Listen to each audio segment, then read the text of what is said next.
नमस्कार। एक बार फिर से आप सभी का बहुत बहुत स्वागत है परीक्षा वर्ल्ड के इस यूट्यूब चैनल में। दोस्तों, एसएससी जीडी 2022 की परीक्षा के लिए लगातार क्लास मैं आप तक पहुंचा रहा हूं। जीके जीएस की प्रैक्टिस सेट की क्लास आपके सामने प्रस्तुत की जा रही है। अभी तक लगभग 4 वीडियो उसमें अपलोड किए जा चुके हैं। इसके अलावा हिंदी का भी प्रैक्टिस सेट मैं चला रहा हूँ। हिंदी के लगभग 2 प्रैक्टिस सेट ऑलरेडी अपलोड कर दिए गए हैं। इसके बाद आज से हम टॉपिक वाइज भी पढ़ना स्टार्ट करेंगे हिंदी को।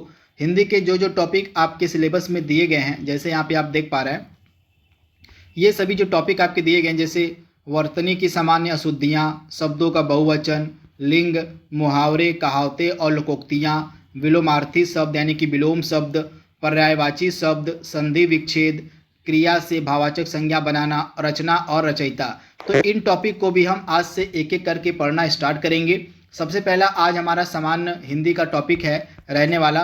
क्या रहेगा आज का हमारा टॉपिक? तो आज का हमारा टॉपिक है पर्यायवाची शब्द। इसी तरह करके एक एक टॉपिक को हम कंप्लीट करेंगे। एसएससी जीडी में आपके पास ऑप्शन है, कोई बच्चा इंग्लिश चूज कर सकता है, इंग्लिश ले सकता है, या कोई बच्चा हिंदी सब्जेक्ट चूज कर सकता है। तो जिन लोगों को हिंदी करना है उन्हीं के लिए यह वीडियो होगा।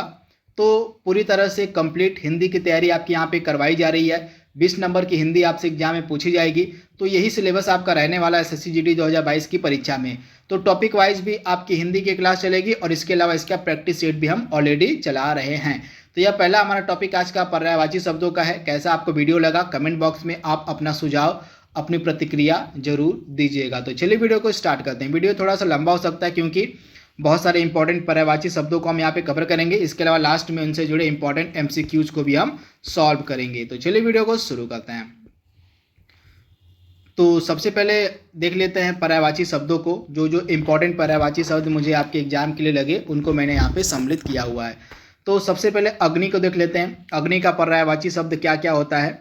आग, वही, पावक, अनल, वायु सखा, दहन, धूमकेतु, कृषाणु।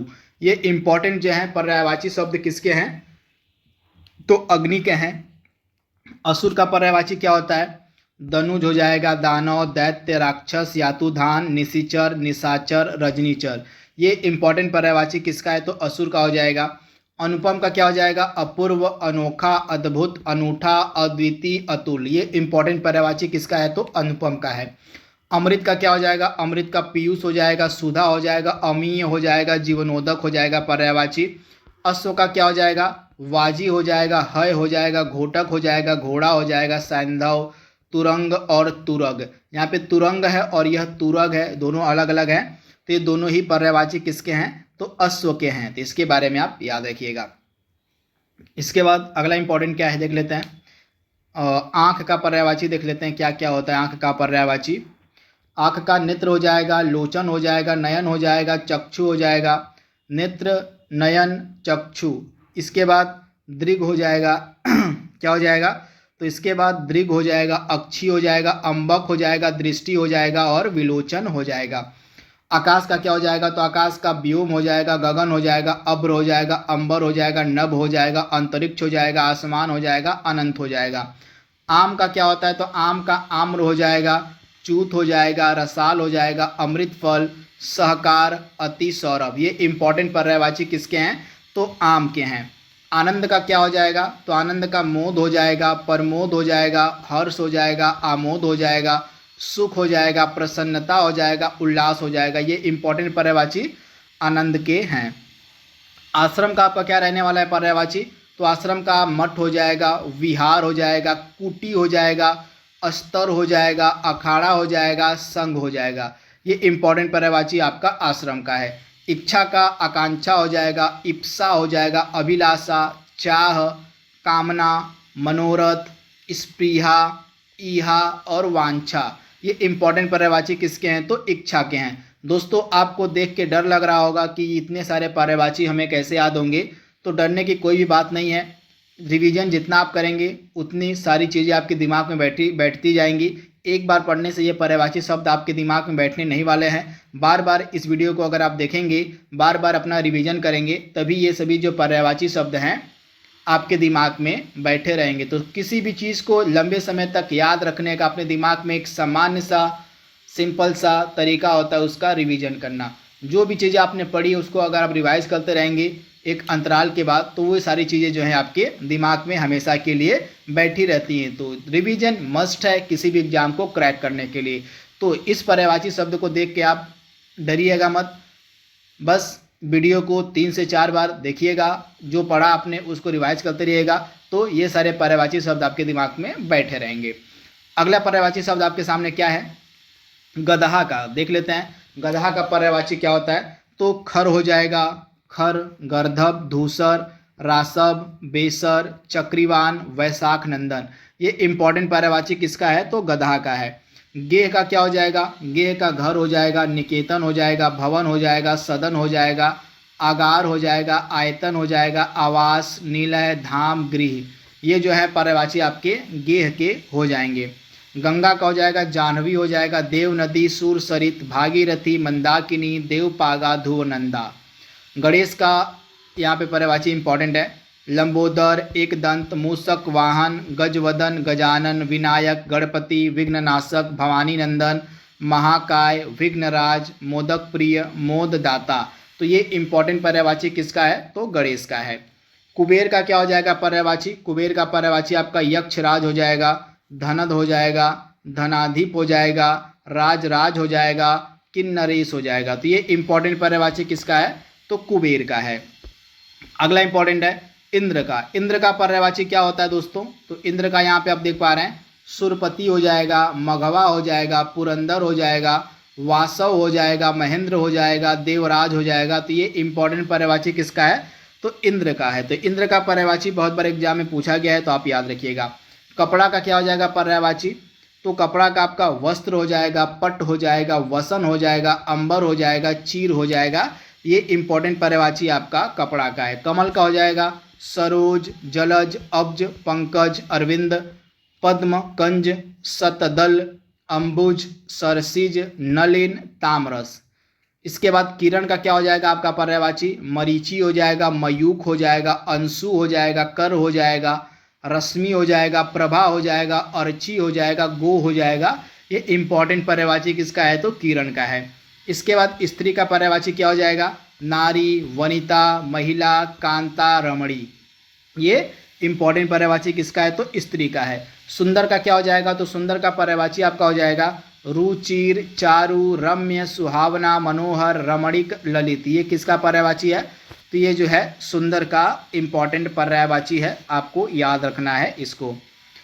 इसके बाद अगला इंपॉर्टेंट पर्यायवाची आपका मेघ का है। यहाँ पे मेघ, कई बार एग्जाम पूछा गया मेघ के बारे में, तो घन हो जाएगा। यहाँ पे याद रखिएगा, मेघ का इंपॉर्टेंट पर्यायवाची क्या हो जाएगा, तो पहला ही घन हो जाएगा। घन जो है मेघ का इंपॉर्टेंट पर्यायवाची। इसके बाद जलघर हो जाएगा, वारिद हो जाएगा, बादल हो जाएगा, नीरद हो जाएगा, वारिधर हो जाएगा, पयोद हो जाएगा, अम्बुद हो जाएगा, पयोधर हो जाएगा। ये इंपॉर्टेंट पर्यायवाची किसका है, तो मेघ का है। मुनि का क्या हो जाएगा, मुनि का यति हो जाएगा, अवधूत हो जाएगा, सन्यासी, वैरागी, तापस, संत, भिक्षु, महात्मा, साधु, मुक्त पुरुष। ये इंपॉर्टेंट किसके पर्यायवाची हैं, तो मुनि के हैं। रात्रि का क्या हो जाएगा, रात्रि का सरवरी हो जाएगा, निशा हो जाएगा, रात हो जाएगा, रैन हो जाएगा, रजनी हो जाएगा, यामिनी, त्रियामा, विभावरी, छड़दा। राजा का क्या हो जाएगा, नृप, भूप, महीप, महीपति, नरपति, नरेश, भूपति, राव, सम्राट। ये इंपॉर्टेंट पर्यायवाची किसका है, तो राजा का है। सिंह का क्या हो जाएगा, सिंह का आपका शार्दुल हो जाएगा, व्याघ्र हो जाएगा, पंचमुख हो जाएगा, मृगराज हो जाएगा, मृगेंद्र हो जाएगा, केसरी, केहरी, केसी, महावीर। ये आपके सिंह के पर्यायवाची हैं। सूर्य का क्या हो जाएगा, मार्तंड हो जाएगा, दिनकर हो जाएगा, रवि, भास्कर, मरीचि, प्रभाकर, सविता, पतंग, दिवाकर, हंस, आदित्य, भानु, अंशुमाली। ये इंपॉर्टेंट पर्यायवाची किसका है, तो सूर्य का है। इसके बाद अगला इंपॉर्टेंट पर्यायवाची आपके सामने है महादेव। इंपॉर्टेंट, बहुत ही इंपॉर्टेंट पर्यायवाची महादेव का आप यहाँ पे याद कर लीजिएगा। शंभु, ईश, पशुपति, शिव, महेश्वर, शंकर, चंद्रशेखर, भव, भूतेश, गिरीश, हर, त्रिलोचन। ये इंपॉर्टेंट पर्यायवाची किसका है, तो महादेव का है। मछली का क्या हो जाएगा, मछली का मत्स्य हो जाएगा, सफरी हो जाएगा, मीन हो जाएगा, जल जीवन हो जाएगा, झक हो जाएगा। वृक्ष का क्या हो जाएगा, तरु हो जाएगा, द्रुम हो जाएगा, पादप, विटप, अगम, गेड़, पेड़ और गाछ। यहाँ पे पेड़ है, तो ये इंपॉर्टेंट पर्यायवाची किसका है, वृक्ष का हो जाएगा। चंद्र का क्या हो जाएगा, चांद हो जाएगा, चंद्रमा हो जाएगा, हिमांशु हो जाएगा, सुधांशु, सुधाकर, राकेश, शशि, सारंग, निशाकर हो जाएगा, निशाकर। इसके बाद आपका क्या है यहाँ पे दिया गया, निशापति हो जाएगा, रजनीपति हो जाएगा, मृगांक हो जाएगा, कलानिधि हो जाएगा। ये इंपॉर्टेंट पर्यायवाची किसका है, तो चंद्र का है। चोर का क्या हो जाएगा, चोर का तस्कर हो जाएगा, दस्यु हो जाएगा, रजनीचर हो जाएगा, मोसक हो जाएगा, कुंभिल हो जाएगा, खनक हो जाएगा, साहसिक हो जाएगा। ये पर्यायवाची किसका है, तो चोर का है। जल का क्या हो जाएगा, जल का नीर हो जाएगा, सलील हो जाएगा, उदक हो जाएगा, पानी, अम्बु, तोय, जीवन, वारी, पय, अमृत और मेघपुष्प आपका जल का पर्यायवाची है। इसके बाद यमुना का पर्यायवाची क्या हो जाएगा, सूर्य सुता हो जाएगा, सूर्य तनया हो जाएगा, कालिंदी हो जाएगा, अर्कजा हो जाएगा, कृष्णा हो जाएगा। तालाब का क्या हो जाएगा, तो सर हो जाएगा, सरोवर, तड़ाग, हृद, पुष्कर, जलाशय। दास का क्या हो जाएगा, दास का अनुचर हो जाएगा, चाकर हो जाएगा, सेवक हो जाएगा, नौकर, भृत्य, किंकर, परिचारक। दुख का क्या हो जाएगा, दुख का पीड़ा हो जाएगा, व्यथा हो जाएगा, कष्ट हो जाएगा, संकट हो जाएगा, शोक हो जाएगा, क्लेश हो जाएगा, वेदना हो जाएगा, यातना हो जाएगा, यंत्रणा हो जाएगा और खेद हो जाएगा। ये इंपॉर्टेंट पर्यायवाची किसका है, तो दुख का है। देवता का सुर हो जाएगा, अमर, देव, निर्जर, विभुद, त्रिदश, आदित्य, गिवाण हो जाएगा देवता का पर्यायवाची। आप याद रखिएगा, देवता का पर्यायवाची गिवाण भी होता है। द्रव्य का पर्यायवाची क्या हो जाएगा, तो द्रव्य का धन हो जाएगा, वित्त हो जाएगा, संपदा हो जाएगा, विभूति हो जाएगा, दौलत हो जाएगा, संपत्ति हो जाएगा। ये सभी द्रव्य के इंपॉर्टेंट पर्यायवाची हैं।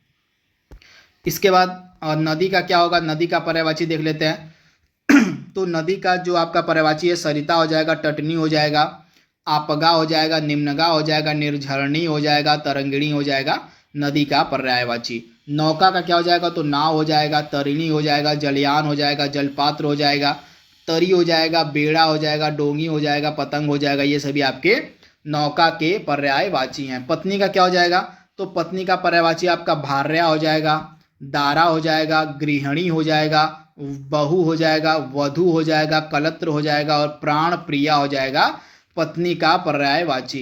पति का क्या हो जाएगा, पति का भर्ता हो जाएगा, वल्लभ हो जाएगा, स्वामी हो जाएगा, आर्यपुत्र हो जाएगा पति का पर्यायवाची। इसके बाद हवा का पर्यायवाची क्या हो जाएगा, तो हवा का वायु हो जाएगा, समीर हो जाएगा, वायु, समीर और मारुत। यहाँ पे मरुत नहीं मारुत होगा, हवा का मारुत होता है। इसके बाद आपका बयार हो जाएगा, वात हो जाएगा, प्रकंपन हो जाएगा, समीरण हो जाएगा, पवन हो जाएगा। ये सभी इंपॉर्टेंट पर्यायवाची किसके हैं, तो यहाँ पे हवा के हैं। तो यहाँ पे मरुत ही होगा, मारुत नहीं मरुत होता है, ये मरुत सही लिखा गया यहाँ पे। तो मरुत ही जो है हवा का पर्यायवाची होता है। पक्षी का क्या हो जाएगा, पक्षी का विहंग हो जाएगा, विहग हो जाएगा, खग हो जाएगा, पखेरु हो जाएगा, परिंदा हो जाएगा, चिड़िया हो जाएगा, संकुत हो जाएगा, अंडज हो जाएगा, पतंग हो जाएगा और द्विज हो जाएगा पक्षी का पर्यायवाची।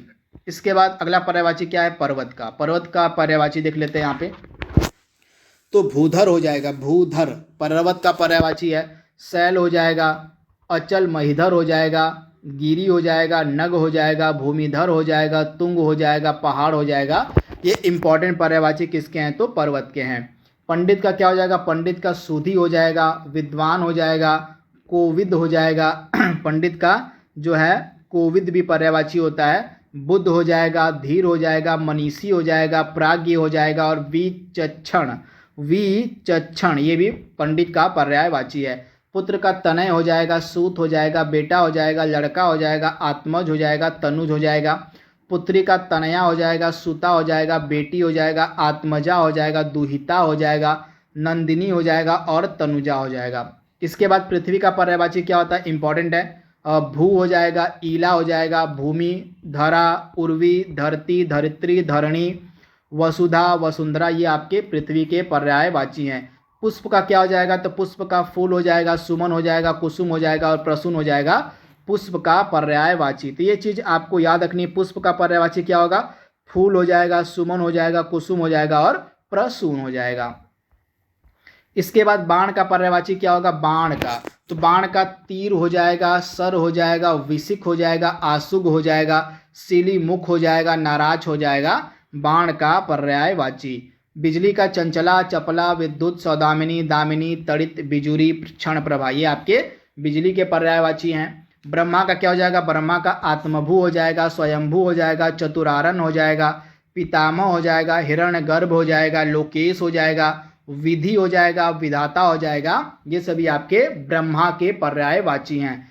स्त्री का नारी हो जाएगा, वनिता हो जाएगा, महिला कांता रमणी हो जाएगा। सुंदर का रुचिर, चारु, रम्य, सुहावना, मनोहर, रमणीक, ललित, चित्ताकर्षक हो जाएगा। सिंह का शार्दुल, व्याघ्र, पंचमुख, मृगराज, मृगेंद्र, केसरी, केहरी, केसी, महावीर हो जाएगा। सूर्य का हमने देख लिया था, ये रिपीट हो गया है, एक बार फिर से यहाँ पे देख लेते हैं। मार्तंड, दिनकर, रवि, भास्कर, मरीचि, प्रभाकर, सविता, पतंग, दिवाकर, हंस, आदित्य, भानु, अंशुमाली। ये सभी इंपॉर्टेंट पर्यायवाची किसके हैं, तो सूर्य के हैं।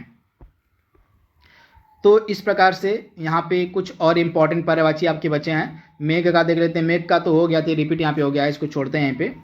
अब देख लीजिएगा, मुनि का बाकी था। मुनि का यति हो जाएगा, अवधूत, सन्यासी, वैरागी, तापस, संत, भिक्षु, महात्मा, साधु, मुक्त पुरुष मुनि का हो जाएगा।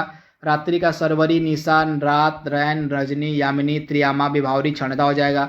राजा का नृप, भूप, महीप, महीपति, नरपति, नरेश, भूपति, सम्राट, राव। तो यहाँ पे समुद्र का देख लीजिए, सागर, जलधि, परावर, सिंधु, निर्निधि, नदीस, पयोधी हो जाएगा, रत्नाकर हो जाएगा, वारिस हो जाएगा, जलधाम हो जाएगा, निरधि हो जाएगा। इसके बाद लास्ट आपका पर्यायवाची यहाँ पे लिखा गया है विष्णु का। विष्णु का पर्यायवाची इंपॉर्टेंट है, बहुत बार एग्जाम में पूछा गया है। तो गरुण ध्वज हो जाएगा, ऋषिकेश हो जाएगा, दामोदर हो जाएगा, केशव हो जाएगा, माधव हो जाएगा, गोविंद हो जाएगा, लक्ष्मीपति हो जाएगा और विश्वरूप हो जाएगा। ये सभी किसके यहाँ पे पर्यायवाची हैं, तो विष्णु के पर्यायवाची हैं। तो इसके बारे में आप याद देखिएगा, यहाँ पे विभु है, छूट गया है भू आपका, तो यहाँ पे विभु हो जाएगा और यहाँ पे विश्वरूप। ये दोनों, विभु भी पर्यायवाची है विष्णु का और विश्वरूप भी पर्यायवाची है विष्णु का। अब हम इंपॉर्टेंट एमसीक्यूज को देखेंगे इस टॉपिक से रिलेटेड। इसके बाद यह टॉपिक आज आपका समाप्त हो जाएगा एसएससी जीडी परीक्षा के लिए। तो आइए इंपॉर्टेंट एमसीक्यूज को सॉल्व करने की कोशिश करते हैं। तो पहला प्रश्न आपके स्क्रीन पर दिया गया है, निम्नलिखित में से कौन सा शब्द सरस्वती का पर्यायवाची नहीं है। यहाँ पे सरस्वती का पर्यायवाची कौन सा शब्द नहीं है आपसे पूछा जा रहा है। तो ऑप्शन आपका यहाँ पे बी वाला बिल्कुल सही हो जाएगा। इंदिरा जो है सरस्वती का पर्यायवाची नहीं है। बाकी शारदा, वाग्देवी हो गया, सरदा हो गया, वाग्देवी हो गया, इसके बाद भारती हो गया, इसके बाद अन्य भी पर्यायवाची होते हैं सरस्वती के। ब्राह्मी हो गया, भाषा हो गया, वाक हो गया, गिरा हो गया, वीणा, पाणी हो गया, वागीसा हो गया। ये सभी इंपॉर्टेंट पर्यायवाची हैं सरस्वती की, जो कि मैंने आपको पीछे बताया है अभी। दर्प शब्द का पर्यायवाची कौन सा इसमें है, दर्प का पर्यायवाची शब्द यहाँ पे पूछा जा रहा है आपसे। तो दर्प का पर्यायवाची कौन सा हो जाएगा, आपका अहंकार हो जाएगा। ऑप्शन आपका डी यहाँ पे बिल्कुल सही हो जाएगा। दर्प का पर्यायवाची शब्द हो जाएगा अहंकार। अगला प्रश्न आपके सामने है, गजवदन का पर्यायवाची शब्द यहाँ पे पूछा जा रहा है, क्या होगा गजवदन का पर्यायवाची शब्द। तो गजवदन का पर्यायवाची शब्द क्या हो जाएगा, तो गणपति हो जाएगा। ऑप्शन आपका सी यहाँ पे बिल्कुल सही हो जाएगा। गजवदन का पर्यायवाची शब्द हो जाएगा गणपति, यानी कि ऑप्शन आपका सी यहाँ पे बिल्कुल सही है। बहिन का पर्यायवाची शब्द इसमें से कौन सा नहीं है, बहिन का पर्यायवाची इसमें से कौन सा नहीं है, तो इसमें से चित्रक। ऑप्शन जो आपका डी वाला यहाँ पे दिया गया है ना, बिल्कुल सही हो जाएगा। जो चित्रक है यह बहिन का पर्यायवाची नहीं है। बाकी तीनों भगिनी हो गया, बांधवी हो गया, सहगर्भिणी हो गया, ये सभी आपके बहिन के पर्यायवाची, लेकिन चित्रक जो है बहिन का पर्यायवाची नहीं है। तो ऑप्शन आपका डी यहाँ पे बिल्कुल सही है। अगला प्रश्न आपके सामने है, मेघ शब्द का पर्यायवाची इसमें से कौन सा नहीं है।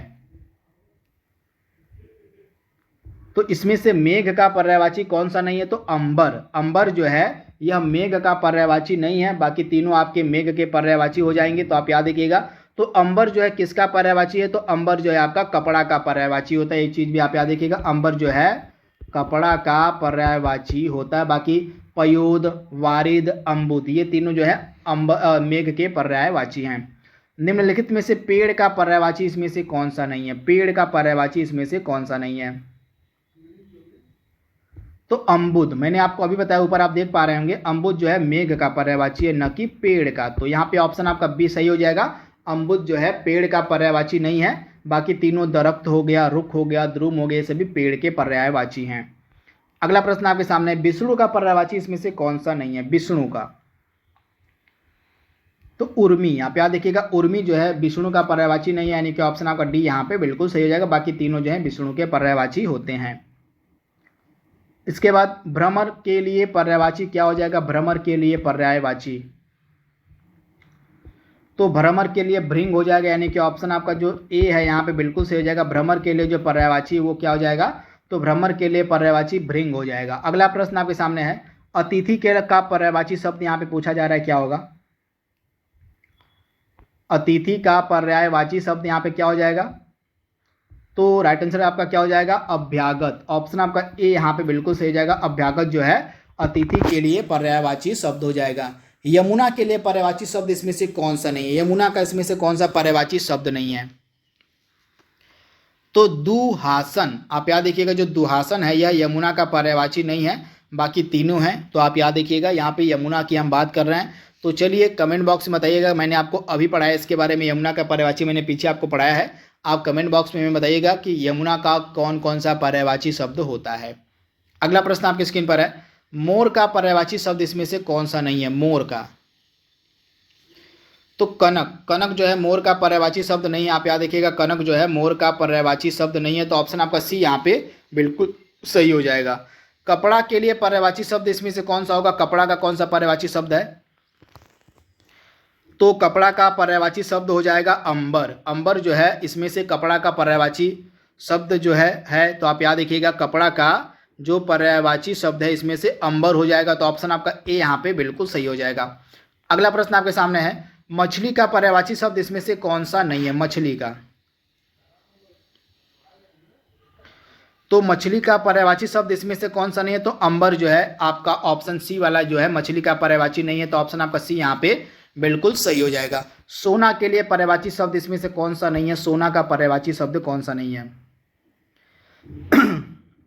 तो उरोज, आप याद देखिएगा, जो उरोज है यह सोना का पर्यायवाची नहीं है, यानी कि ऑप्शन आपका डी यहाँ पे बिल्कुल सही हो जाएगा, उरोज। अगला प्रश्न आपके सामने है, तालाब के लिए पर्यायवाची शब्द इसमें से कौन सा है? तालाब का पर्यायवाची शब्द,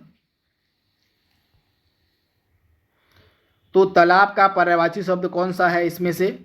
तो सरसी। आप याद देखिएगा, सरसी जो है यह तालाब का पर्यायवाची हो जाएगा, यानी कि ऑप्शन आपका ए यहाँ पे जो दिया गया है ना बिल्कुल सही हो जाएगा। तालाब का यहाँ पे पर्यायवाची शब्द आपसे पूछा गया है, तो तालाब का पर्यायवाची शब्द आपका सरसी हो जाएगा। इसके अलावा सर होता है, सरोवर होता है, तड़ाग होता है, हृद होता है, पुष्कर होता है, जलाशय होता है, ये सभी आपके तालाब के ही पर्यायवाची हैं। नदी के लिए पर्यायवाची शब्द इसमें से कौन सा नहीं है? नदी का पर्यायवाची शब्द इसमें से कौन सा नहीं है? तो इसमें से नदी का पर्यायवाची आपका ऑप्शन सी वाला नहीं है, पन्नग जो है आपका नदी का पर्यायवाची नहीं है। तो इसके बारे में आप याद रखिएगा। अगला प्रश्न आपके सामने है, पुत्र को हम यह नहीं कहते, इसमें से पुत्र का पर्यायवाची कौन सा नहीं है? तो इसमें से अपर्णा। आप याद देखिएगा, जो अपर्णा शब्द है यह पुत्र का पर्यायवाची नहीं होगा। तो ऑप्शन आपका बी यहाँ पे बिल्कुल सही हो जाएगा। बाकी तीनों जो हैं पुत्र के पर्यायवाची हैं। रात्रि का पर्यायवाची शब्द इसमें से कौन सा नहीं है? तो ऑप्शन आपका डी यहाँ पे बिल्कुल सही जाएगा। जो सागर है यह रात्रि का पर्यायवाची नहीं है। तो आप इसे याद देखिएगा, सागर जो है रात्रि का पर्यायवाची नहीं है। तो ऑप्शन आपका डी यहाँ पे बिल्कुल सही है। और समुद्र का पर्यायवाची इसमें पूछा गया कि समुद्र का पर्यायवाची क्या होगा? तो समुद्र का पर्यायवाची इसमें से कौन सा है? पारावार। पारावार जो है आपका समुद्र का पर्यायवाची है। तो ऑप्शन आपका ए यहाँ पे बिल्कुल सही है। इसके अलावा सागर हो जाएगा, जलधि हो जाएगा, सिंधु हो जाएगा, नीरनिधि हो जाएगा, नदीस हो जाएगा, पयोधि हो जाएगा, रत्नाकर हो जाएगा, वारिस हो जाएगा, जलधाम हो जाएगा, पयोनिधि हो जाएगा। ये सभी आपके समुद्र के ही पर्यायवाची हैं। इंद्र के लिए पर्यायवाची शब्द इसमें से कौन सा नहीं है? इंद्र का पर्यायवाची कौन सा नहीं है? तो स्पृहा। ऑप्शन आपका डी यहाँ पे देख पा रहे हैं, ऑप्शन डी वाला स्पृहा जो शब्द है यह आपका इंद्र का पर्यायवाची नहीं है। तो आप इसे याद देखिएगा, यह इंद्र का पर्यायवाची नहीं है। अगला प्रश्न आपके सामने है, गंगा का पर्यायवाची इसमें से कौन सा नहीं है? गंगा का, तो गंगा का पर्यायवाची इसमें से कौन सा नहीं है भैया? तो राइट आंसर आपका क्या होने वाला है? हिरंब। हिरंब जो है गंगा का पर्यायवाची नहीं है। तो ऑप्शन आपका डी यहाँ पे बिल्कुल सही है। आकाश के लिए पर्यायवाची शब्द इसमें से कौन सा नहीं है? आकाश का पर्यायवाची शब्द कौन सा नहीं है? तो मधुदूत। मधुदूत यह आकाश का पर्यायवाची नहीं है। तो ऑप्शन आपका बी यहाँ पे बिल्कुल सही जाएगा। बाकी तीनों आकाश के पर्यायवाची के अंतर्गत आते हैं। अगला प्रश्न आपके सामने है, कमल के लिए पर्यायवाची शब्द इसमें से कौन सा नहीं है? तो कमल का पर्यायवाची शब्द इसमें से वसन नहीं, यानी कि ऑप्शन आपका डी यहाँ पे बिल्कुल सही हो जाएगा, वसन। इनमें से कौन सा वात का पर्यायवाची शब्द नहीं है? वात का, तो वात का हुतासन नहीं होगा, यानी कि ऑप्शन आपका डी यहाँ पे बिल्कुल सही हो जाएगा। क्या आप बता सकते हैं कि हुतासन जो किसका पर्यायवाची है? ये जवाब आप कमेंट बॉक्स में दीजिएगा कि जो हुतासन शब्द है यह किसका पर्यायवाची है। इनमें से कौन सूर्य का पर्यायवाची शब्द नहीं है? सूर्य का पर्यायवाची इसमें से कौन सा नहीं है? सॉरी, पर्यायवाची शब्द है पूछा गया, कौन सा शब्द पर्यायवाची है सूर्य का? तो इसमें से आदित्य, आप याद रखिएगा, आदित्य जो है सूर्य का पर्यायवाची है। अग्नि का पर्यायवाची इसमें से कौन सा नहीं है? अग्नि का पर्यायवाची इसमें से कौन सा नहीं है? तो इसमें से भानु, ऑप्शन आपका डी वाला यहाँ पे देख पा रहे हैं, भानु जो है यह अग्नि का पर्यायवाची नहीं है, तो ऑप्शन आपका डी यहाँ पे बिल्कुल सही हो जाएगा, भानु। अगला प्रश्न आपके सामने है, धनुष का पर्यायवाची इसमें से कौन सा नहीं है? धनुष का, तो इसमें से धनुष का पर्यायवाची कौन सा नहीं है? फटाक से जवाब दीजिए आप। तो असी, ऑप्शन आपका बी यहाँ पे देख पा रहे हैं, असी जो है यह धनुष का पर्यायवाची नहीं है, बाकी तीनों हैं। कुलकंसा किसका पर्यायवाची है? कुलकंसा, तो कुलकंसा किसका पर्यायवाची हो जाएगा? नदी का हो जाएगा। ऑप्शन जो आपका यहाँ पे देख पा रहे हैं, ऑप्शन जो यहाँ पे दिया गया आपका नदी वाला, ऑप्शन बी वाला बिल्कुल सही हो जाएगा, आप इसे याद देखिएगा। पार्वती का पर्यायवाची इसमें से कौन सा नहीं है? पार्वती का, तो पार्वती का पर्यायवाची शब्द इसमें से कौन सा नहीं है? तो अपर्णा, आप याद देखिएगा, अपर्णा जो है या पार्वती का पर्यायवाची नहीं है, तो ऑप्शन आपका बी यहाँ पे बिल्कुल सही हो जाएगा, अपर्णा।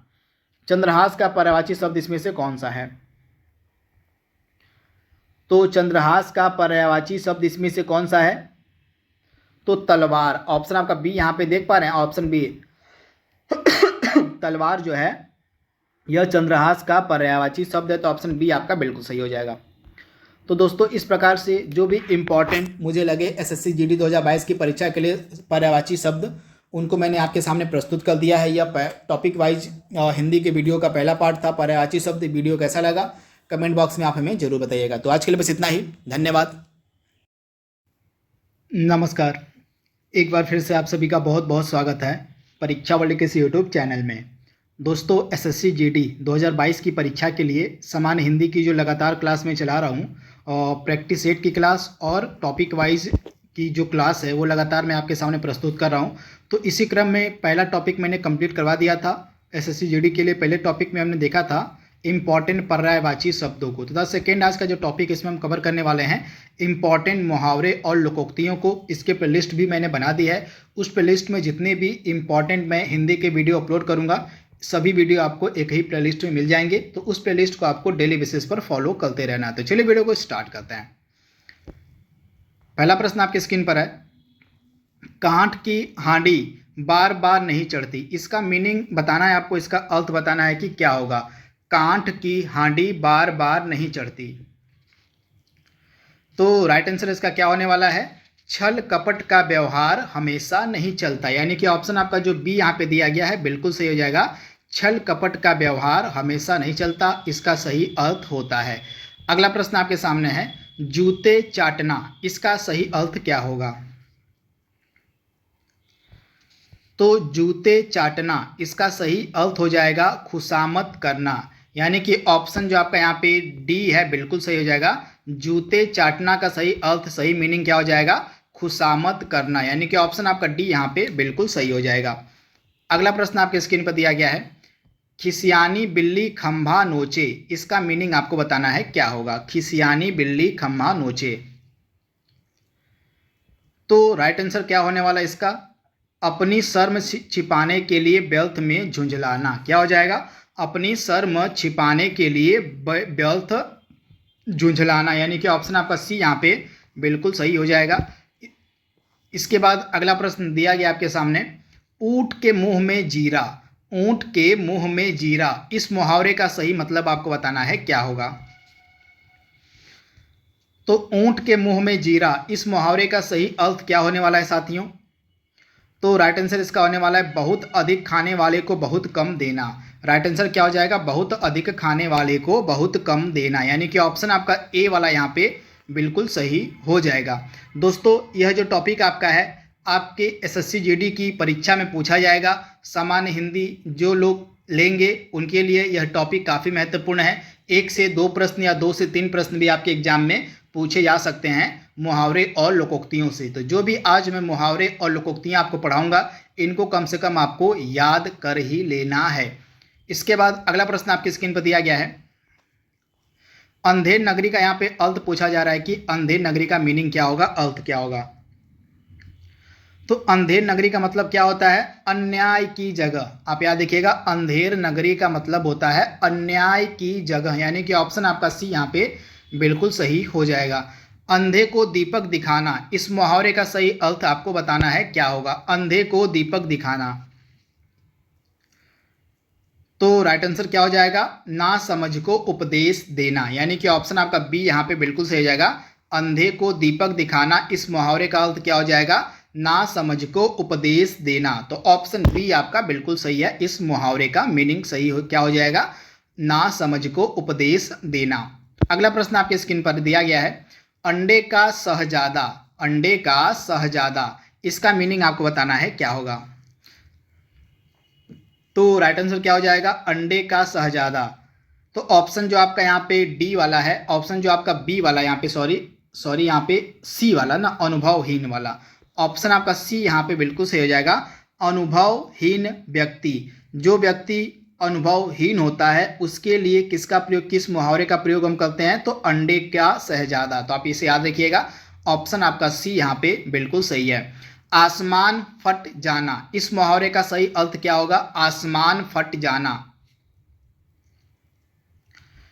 तो अचानक आफत आ पड़ना, आप याद देखिएगा, आसमान फट जाना मुहावरे का सही अर्थ क्या हो जाएगा, अचानक आफत आ पड़ना। तो ऑप्शन आपका डी यहाँ पे बिल्कुल सही हो जाएगा, आप इसे याद देखिएगा, अचानक आफत आ पड़ना। अगला प्रश्न आपके सामने है। 8 आंसू रोना, 8 आंसू रोना, इसका मीनिंग आपको बताना है क्या होगा। तो इस मुहावरे का सही अर्थ क्या होने वाला है, इस मुहावरे का सही अर्थ होने वाला है पछताना। क्या होना, पछताना। तो ऑप्शन आपका ए यहाँ पे बिल्कुल सही हो जाएगा, पछताना। आंख खुलना, इस मुहावरे का सही अर्थ क्या हो जाएगा, आंख खुलना मुहावरे का। तो राइट आंसर क्या होने वाला है, ज्ञान होना, यानी कि ऑप्शन आपका ए यहाँ पे बिल्कुल सही हो जाएगा। आंख खुलना मुहावरे का सही अर्थ क्या होता है कि ज्ञान होना, यानी कि ज्ञान की प्राप्ति होना। तो ऑप्शन आपका ए यहाँ पे बिल्कुल सही है। अगला प्रश्न आपके सामने दिया गया है।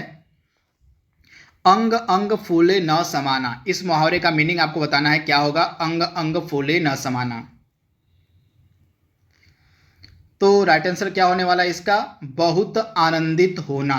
जब कभी भी बहुत हमें सुख का अनुभव होता है, जब हम बहुत ज़्यादा आनंदित होते हैं, जब हम बहुत ज़्यादा खुशी अनुभव करते हैं, तो उसके लिए कौन सा मुहावरे का इस्तेमाल होता है, अंग अंग फूले न समाना का। तो ऑप्शन आपका सी यहाँ पे बिल्कुल सही हो जाएगा। अंगारों पर पैर रखना, इस मुहावरे का सही मीनिंग आपको बताना है। अंगारों पर पैर रखना, इस मुहावरे का सही अर्थ क्या हो जाएगा, जोखिम मोल लेना, यानी कि ऑप्शन आपका यहाँ पे डी वाला जो है बिल्कुल सही हो जाएगा, जोखिम मोल लेना। अगला प्रश्न आपके सामने दिया गया है। अक्ल का दुश्मन, अक्ल का दुश्मन, यह मुहावरा जो दिया गया आपके सामने, इसका मीनिंग आपको बताना है क्या होगा। अक्ल का दुश्मन मुहावरे का सही अर्थ क्या होता है, महामूर्ख, यानी कि ऑप्शन आपका सी यहाँ पे बिल्कुल सही हो जाएगा, महामूर्ख। आंसू पी कर रह जाना, आंसू पी कर रह जाना, इस मुहावरे का सही अर्थ क्या होगा। तो चुपचाप दुख सह लेना, आंसू पी कर रह जाना, इस मुहावरे का सही मीनिंग क्या हो जाएगा, चुपचाप दुख सह लेना, यानी कि ऑप्शन आपका जो डी यहाँ पे दिया गया है बिल्कुल सही हो जाएगा इसका राइट आंसर। वीडियो आपको पसंद आ रहा हो, थोड़ा सा भी अच्छा लग रहा हो, तो इसको अपने सहपाठियों के मध्य शेयर कर दीजिएगा। जो साथी आपके, जो मित्र आपके एसएससी जीडी की परीक्षा की तैयारी कर रहे हैं, तो उनके मध्य यह वीडियो शेयर कर दीजिएगा। उनको भी आप बता दीजिएगा कि यह जो वीडियो है आपकी एसएससी जीडी की परीक्षा के लिए काफ़ी ज़्यादा महत्वपूर्ण है। बस थोड़ी सी हेल्प यही चाहिए कि अगर आपको वीडियो पसंद आता हो तो कम से कम इसको आप शेयर कर दिया करिए अपने मित्र, अपने सहपाठियों के मध्य जो एसएससी जीडी 2022 की परीक्षा की तैयारी में लगे हुए हैं। बढ़ते हैं अगले प्रश्न की तरफ। अगला प्रश्न आपके स्क्रीन पर दिया गया है। आदमी बनना, इस मुहावरे का उपयुक्त अर्थ क्या हो जाएगा, आदमी बनना। तो इसका एकदम उपयुक्त अर्थ क्या हो जाएगा? अच्छा व्यवहार सीखना, अच्छा व्यवहार सीखना, यानी कि ऑप्शन आपका सी यहाँ पे बिल्कुल सही है। आंखें खोल दी, इस मुहावरे का अर्थ क्या होगा? आंखें खोल दी, इस मुहावरे का सही अर्थ क्या हो जाएगा? तो भ्रम को दूर करना। आप याद रखिएगा, आंखें खोल दी, इस मुहावरे का सही अर्थ क्या हो जाएगा? तो भ्रम को दूर करना, यानी कि ऑप्शन आपका जो ए वाला यहाँ पे दिया गया है बिल्कुल सही हो जाएगा। अगला प्रश्न आपके सामने है, इलायची बांटना, इलायची बांटना, इस मुहावरे का अर्थ क्या होगा? तो दावत देना हो जाएगा इसका सही अर्थ, यानी कि ऑप्शन आपका बी यहाँ पे बिल्कुल सही हो जाएगा, दावत देना। एड़िया रगड़ना, एड़ियां रगड़ना, इस मुहावरे का अर्थ क्या होगा? तो एड़ियां रगड़ना, इस मुहावरे का सही अर्थ क्या हो जाएगा? बहुत दौड़ धूप करना। क्या हो जाएगा? बहुत दौड़ धूप करना, यानी कि ऑप्शन आपका सी यहाँ पे बिल्कुल सही हो जाएगा। अगला प्रश्न आपकी स्क्रीन पर है, किताब का कीड़ा होना। क्या हो जाएगा? किताब का कीड़ा होना, इस मुहावरे का उपयुक्त अर्थ क्या होगा? तो किताब का कीड़ा होना, इस मुहावरे का उपयुक्त अर्थ हो जाएगा बहुत अधिक पढ़ने वाला। क्या हो जाएगा? बहुत अधिक पढ़ने वाला, यानी कि ऑप्शन आपका सी यहाँ पे बिल्कुल सही हो जाएगा। कच्चा चिट्ठा खोलना, इसका उपयुक्त अर्थ क्या होगा? तो कच्चा चिट्ठा खोलना, इसका मतलब होता है कि सारा भेद खोल देना, किसी का सारा भेद खोल देना। उसके लिए जो उपयुक्त मुहावरा है वह क्या इस्तेमाल में लाया जाता है? कच्चा चिट्ठा खोलना। तो ऑप्शन आपका यहाँ पे जो दिया गया है, कौन सा दिया गया है? तो ऑप्शन ए वाला है, सारा भेद खोल देना, यह बिल्कुल सही आंसर हो जाएगा आपका। अगला प्रश्न आपके स्क्रीन पर दिया गया है, किनारे लगना, किनारे लगना, इस मुहावरे का सही अर्थ क्या होगा? तो किसी कार्य का समाप्त होना। आप याद देखिएगा, किसी कार्य का समाप्त होना, इस मुहावरे का सही अर्थ है, यानी कि ऑप्शन आपका ए वाला यहाँ पे बिल्कुल सही हो जाएगा। कूप मंडूक होना, इसका सही अर्थ, सही मीनिंग आपको बताना है। तो कूप मंडूक होना, इसका सही अर्थ क्या हो जाएगा? सीमित ज्ञान या सीमित अनुभव का होना, यानी कि ऑप्शन आपका सी यहाँ पे बिल्कुल सही हो जाएगा, सीमित ज्ञान या सीमित अनुभव का होना। अगला प्रश्न आपके सामने है, चौकड़ी भूल जाना, इसका मुहावरे का सही अर्थ क्या होगा? चौकड़ी भूल जाना, तो इस मुहावरे का सही अर्थ क्या हो जाएगा? राह न सूझना। ऑप्शन आपका ए यहाँ पे बिल्कुल सही होने वाला है। गुड़ गोबर कर देना, गुड़ गोबर कर देना, ये सभी जो मुहावरे आपके सामने मैं प्रस्तुत कर रहा हूँ, ये आम जीवन में लगभग इस्तेमाल होने वाले मुहावरे हैं। आपने कहीं ना कहीं आम जीवन में इन मुहावरों को सुना होगा। तो ये मुहावरे आम जीवन में बार बार उपयोग होते हैं, इन्हीं का मीनिंग, इन्हीं का अर्थ आपसे एग्जाम में पूछा जाएगा। तो गुड़ गोबर कर देना, इस मुहावरे का सही अर्थ क्या होने वाला है? तो बना बनाया काम बिगाड़ देना, यानी कि ऑप्शन आपका सी वाला यहाँ पे बिल्कुल सही हो जाएगा, बना बनाया काम बिगाड़ देना। अगला प्रश्न है, कमर टूटना, कमर टूटना, इस मुहावरे का अर्थ आपको बताना है। तो कमर टूटना मुहावरे का अर्थ क्या हो जाएगा? निराश होना, यानी कि ऑप्शन आपका ए यहाँ पे बिल्कुल सही हो जाएगा, निराश होना। कट जाना, इस मुहावरे का अर्थ क्या होगा? कट जाना मुहावरे का सही अर्थ क्या हो जाएगा? इसका राइट आंसर आपका क्या होने वाला है?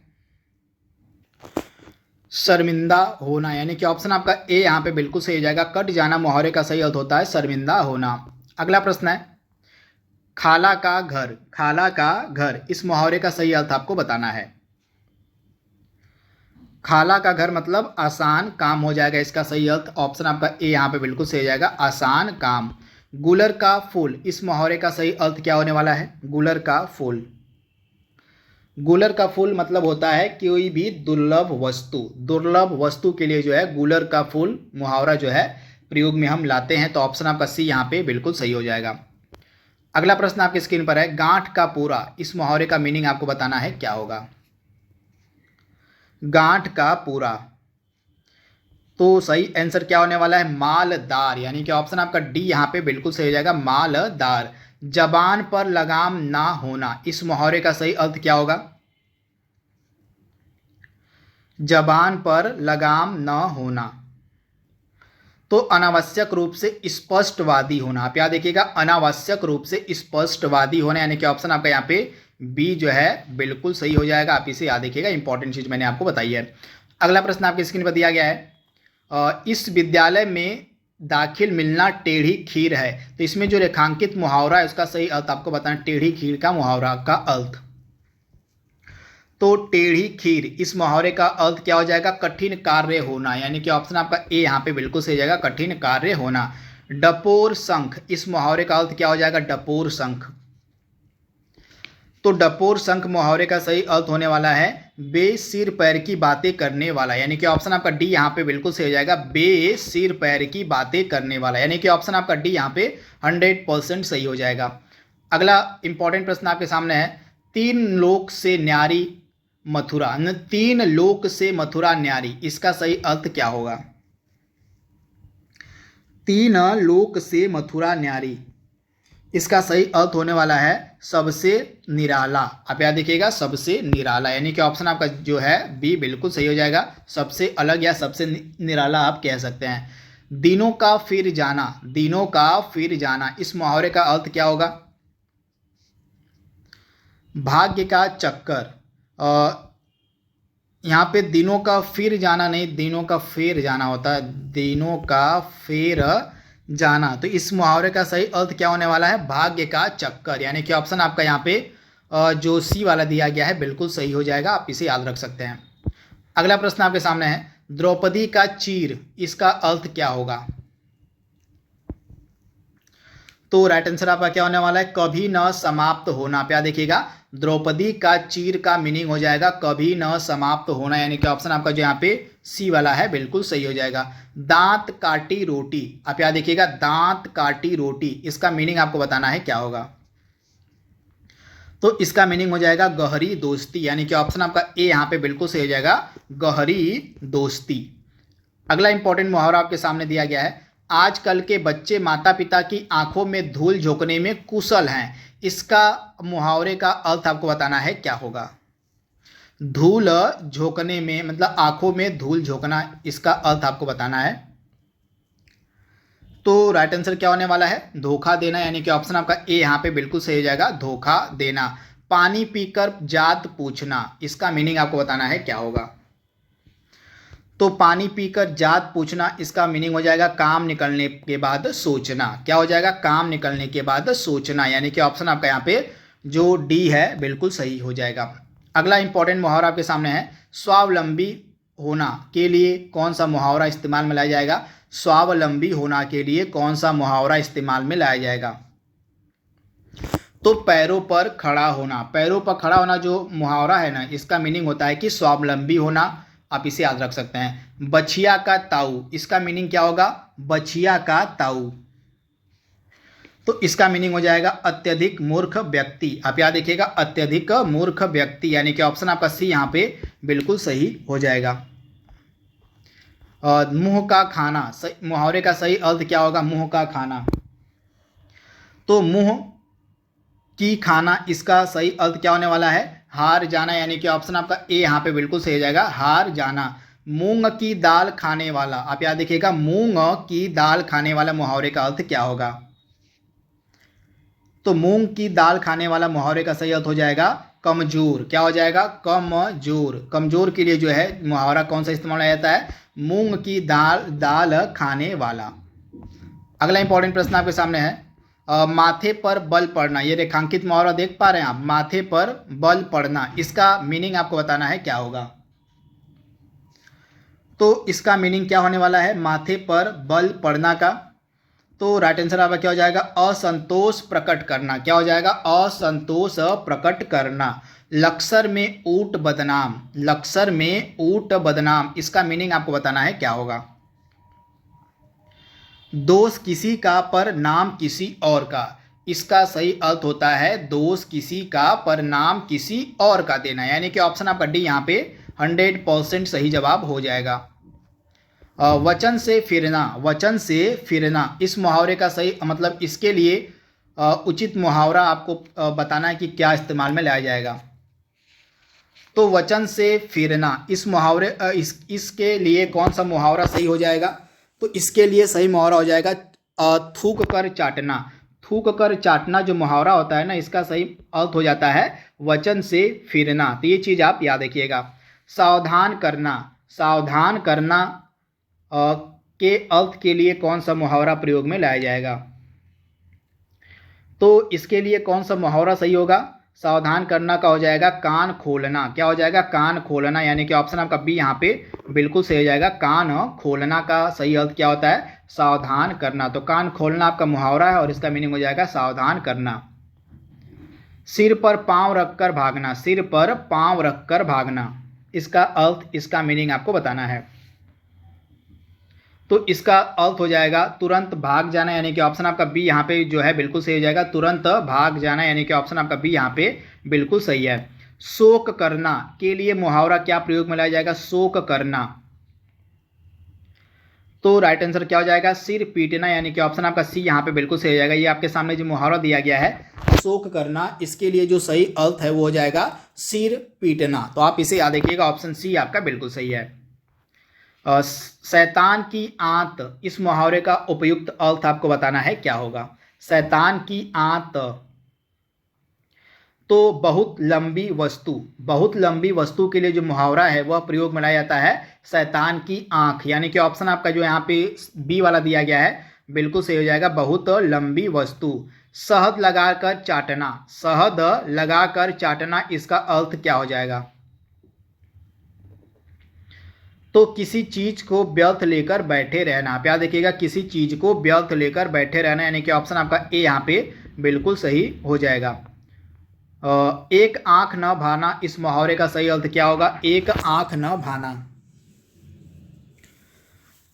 तो राइट आंसर आपका क्या हो जाएगा? बिल्कुल अच्छा न लगना। एक आंख न भाना, इस मुहावरे का सही अर्थ क्या हो जाएगा? बिल्कुल अच्छा न लगना, यानी कि ऑप्शन आपका डी यहाँ पे बिल्कुल सही हो जाएगा।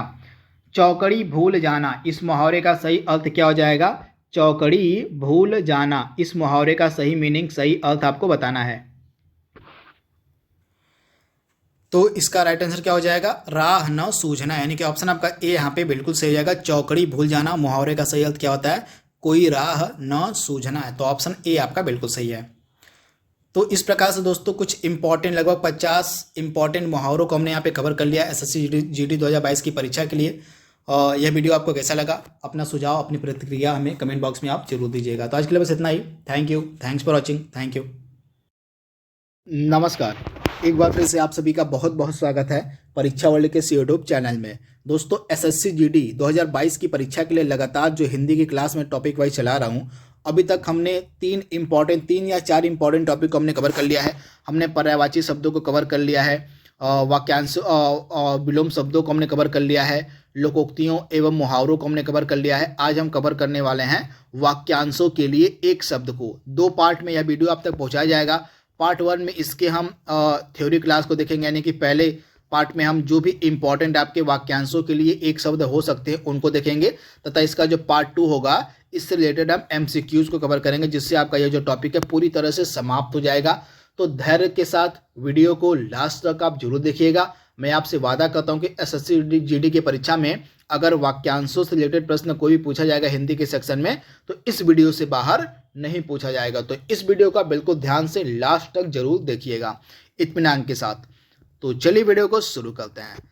पहला इंपॉर्टेंट आपका वाक्यांशों के लिए एक शब्द है, जिसके पाणी यानी कि हाथ में चक्र है उसको हम क्या कहते हैं? उसको हम बोलते हैं चक्रपाणी, यानी कि विष्णु। बस यही चीज आपको बस सुनते हुए चलना है। 2-3 बार अगर आप देख लेंगे, रिवाइज कर लेंगे, तो ये सारी चीजें आपके दिमाग में बैठ जाएंगी। तो जिसके पाणी यानी कि हाथ में चक्र है उसको हम चक्रपाणी कहते हैं। जिसके पाणी में वज्र है उसको हम वज्रपाणी यानी कि इंद्र कहते हैं। जिसके पाणी में वीणा है उसको हम वीणा पाणी यानी कि सरस्वती कहते हैं। तो आप याद रखिएगा। जिसके 4 भुजाएं उसको हम चतुर्भुज कहते हैं। वेरी वेरी इंपॉर्टेंट, जिसके 4 भुजाएं हैं उनको हम चतुर्भुज कहते हैं। जिसके 10 आनन है, यहाँ पे 10 आनन जिसके, उसको हम दशानन कहते हैं। यहाँ पे रावण की बात हो रही है। इसके बाद जिसके आने की तिथि मालूम ना हो, जिसके आने की तिथि मालूम ना हो उसको हम अतिथि कहते हैं। क्या कहते हैं? तो उसको हम अतिथि कहते हैं। Very very important. इसके बाद अगला इंपॉर्टेंट है, जिसके शिखर पर चंद्र हुआ, जिसके शिखर पर चंद्र हो उसको हम क्या कहते हैं?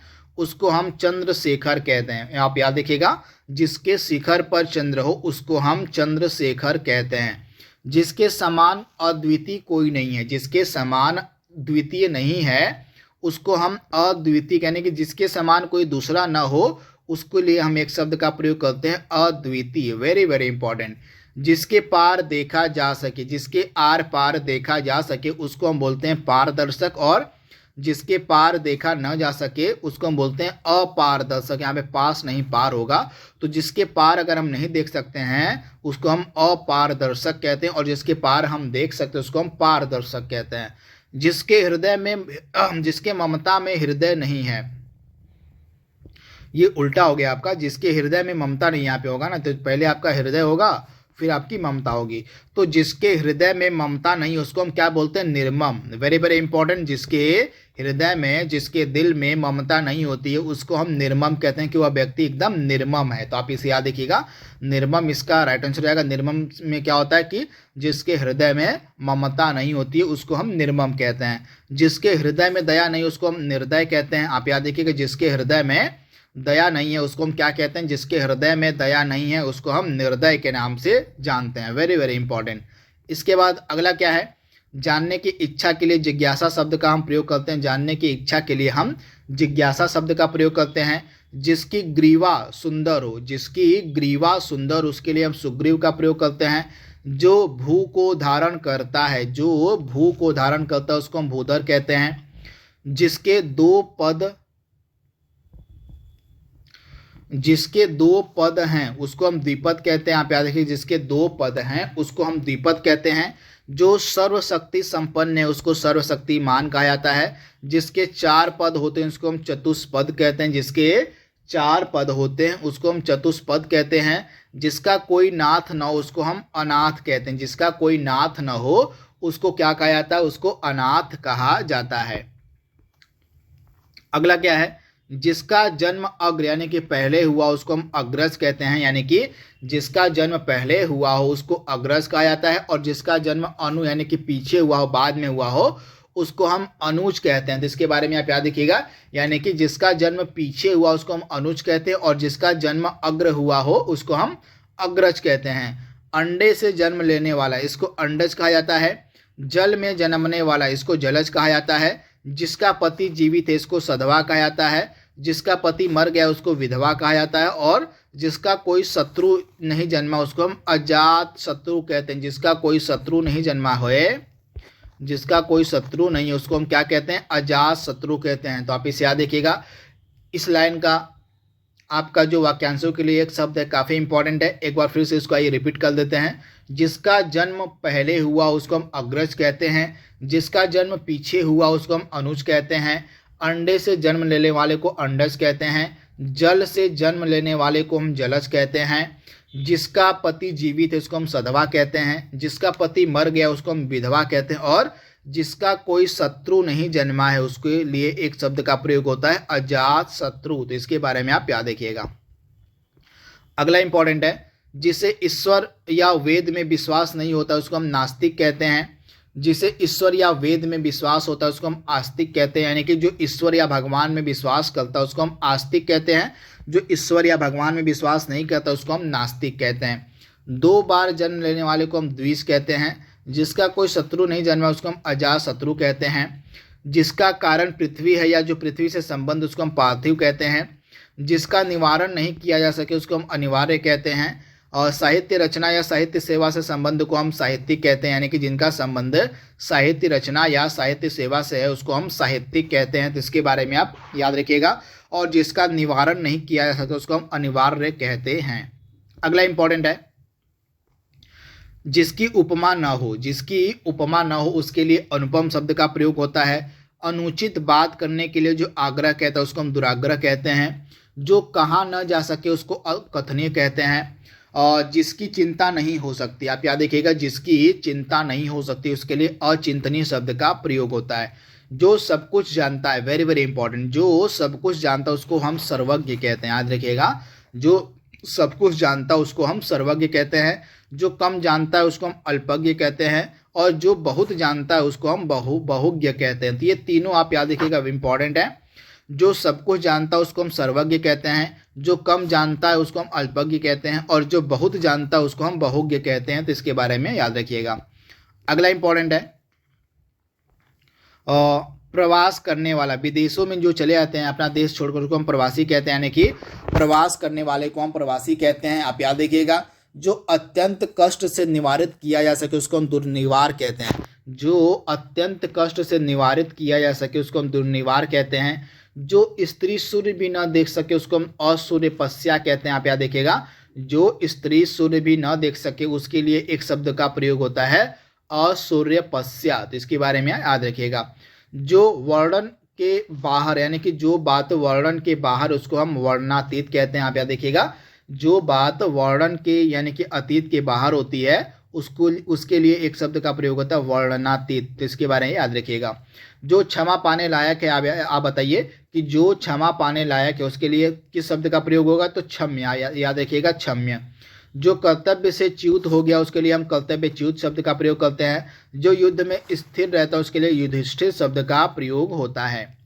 इसके बाद जो स्त्री के वशीभूत या उसके स्वभाव का, उसको हम स्तैर्ण कहते हैं। इस प्रकार लिखाएगा।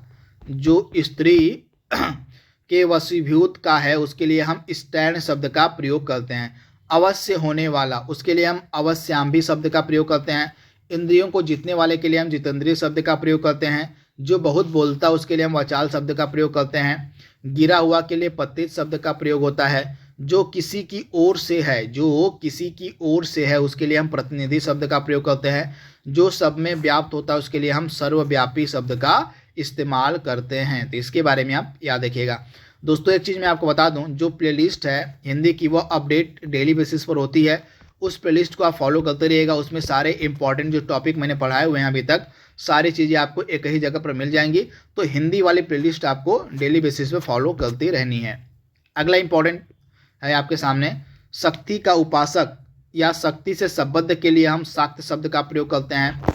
शिव का उपासक के लिए हम शैव शब्द का प्रयोग करते हैं। नहीं मरने वाले को हम अमर कहते हैं। जो किए गए उपकार को नहीं मानता उसको हम कृतज्ञ कहते हैं, और जो किए गए उपकार को मानता है उसको हम कृतज्ञ कहते हैं। तो आप इन दोनों को याद देखिएगा। जो किए गए उपकार को नहीं मानता उसको हम कृतज्ञ कहते हैं, और जो किए गए उपकार को मानता है उसको हम कृतज्ञ कहते हैं। स्वेद से उत्पन्न होने वाले के लिए स्वेदज शब्द का प्रयोग होता है। स्वेद से उत्पन्न होने वाले के लिए स्वेदज शब्द का प्रयोग होता है। बीता हुआ के लिए अतीत शब्द का प्रयोग किया जाता है। जो चीज़ बीत गई है, जो समय बीत गया, उसके लिए हम अतीत शब्द का प्रयोग करते हैं, अतीत का। अगला प्रश्न आपके सामने है। प्रश्न क्या? अगला आपका वाक्यांश सामने है। जो नया आया हुआ हो उसके लिए हम नवांगतुक शब्द का प्रयोग करते हैं। जो आगे की बात सोचता है उसके लिए हम अग्रसोची शब्द का प्रयोग करते हैं। आंखों से परे के लिए हम परोक्ष शब्द का प्रयोग करते हैं। आंखों के सामने के लिए हम प्रत्यक्ष शब्द का प्रयोग करते हैं। और परलोक के लिए हम पारलौकिक शब्द का प्रयोग करते हैं। और जो इस लोक का है उसके लिए हम इहलोक का प्रयोग करते हैं, यानी कि जो इस लोक का है उसके लिए हम इहलोक, और जो इस लोक का नहीं यानी कि जो परलोक का उसके लिए हम पारलौकिक शब्द का प्रयोग करते हैं। अगला इंपॉर्टेंट है आपके सामने, अपने परिवार के साथ जो रहता है उसके लिए हम सपरिवार शब्द का प्रयोग करते हैं। जो स्त्री कविता रचती उसके लिए उसको हम कवित्री कहते हैं, यानी कि जो स्त्री जो है कविता की रचना करती है उसको हम कवयित्री कहते हैं। जो पुरुष कविता रचता है उसको हम कवि कहते हैं। जो स्त्री अभिनय करती है उसको हम अभिनेत्री कहते हैं। जो पुरुष अभिनय करता है उसको अभिनेता कहा जाता है। और जो दूसरों से ईर्ष्या करता है, जो दूसरों से घृणा करता है, उसको हम ईर्ष्यालु के नाम से जानते हैं। इसके बाद अगला क्या है? जो शत्रु की हत्या करता है उसको हम शत्रुघ्न कहते हैं, यानी कि जो शत्रु की हत्या करता है उसको हम शत्रुघ्न के नाम से जानते हैं। जो मांस खाता है उसको हम मांसाहारी कहते हैं। जो शाक खाता है यानी कि शाकाहार खाता है उसको हम शाकाहारी कहते हैं। जो यानी कि यहाँ पे आप कह लीजिएगा, जो शाकाहार करता है उसको हम शाकाहारी कहते हैं। जो फलाहार करता है उसको हम फलाहारी कहते हैं। जो पिता की हत्या कर चुका है उसको हम पितृहंता कहते हैं। जो पिता की हत्या कर चुका है उसके लिए पितृहंता शब्द का प्रयोग होता है। इसके बाद जो माता की हत्या कर चुका है उसके लिए हम मातृहंता शब्द का प्रयोग करते हैं। जो अपनी हत्या करता है उसके लिए हम आत्मघाती शब्द का प्रयोग करते हैं। जो अपनी हत्या करता है उसके लिए जो है आत्मघाती शब्द का प्रयोग होता है। इसके बाद अगला है, और निशा में विचरण करने, यानी कि जो रात में विचरण करता है उसके लिए हम निशाचर शब्द का प्रयोग करते हैं। जो नभ या आकाश में चलता है उसके लिए नभचर या खेचर शब्द का प्रयोग होता है। जो नभ या आकाश में चलता है उसके लिए हम नभचर या खेचर शब्द का प्रयोग करते हैं। हत्या करने वाले के लिए हत्यारा शब्द का प्रयोग होता है। जो द्वार का पालन या रक्षा करता है उसके लिए हम द्वारपाल शब्द का प्रयोग करते हैं। जो शास्त्र जानता है उसके लिए हम शास्त्रज्ञ शब्द का प्रयोग करते हैं, यानी कि जो शास्त्र का ज्ञाता होता है उसके लिए शास्त्रज्ञ शब्द का प्रयोग होता है। बिना वेतन के जो काम करता है उसको हम अवैतनिक कहते हैं। बिना वेतन के काम करने वाले को हम अवैतनिक कहते हैं। आप याद देखिए, बिना वेतन का इसके लिए एक शब्द क्या हो जाएगा, अवैतनिक हो जाएगा। तो इसके बारे में आप याद रखिएगा। जो शास्त्र की रचना करता है, मतलब जो शास्त्र जानता है उसके लिए हम शास्त्रज्ञ शब्द का प्रयोग करते हैं। जो द्वार का पालन करता है, यानी कि जो द्वार का रक्षा करता है उसको हम द्वारपाल कहते हैं। हत्या करने वाले को हम हत्यारा कहते हैं। और बिना वेतन का, इसके लिए जो आपका एक शब्द हो जाएगा अवैतनिक हो जाएगा। इसके बाद बिना अंकुश का, इसके लिए एक शब्द हो जाएगा निरंकुश हो जाएगा। जिस पर कोई अंकुश ना हो, जिस पर कोई लगाम ना हो उसको हम निरंकुश कहते हैं।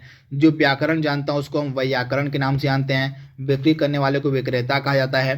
हृदय का विदारण करने वाले दृश्य को हम हृदय विदारक दृश्य कहते हैं। झूठ बोलने वाले को हम झूठा कहते हैं। धन देने वाले को हम धनद या कुबेर के नाम से जानते हैं।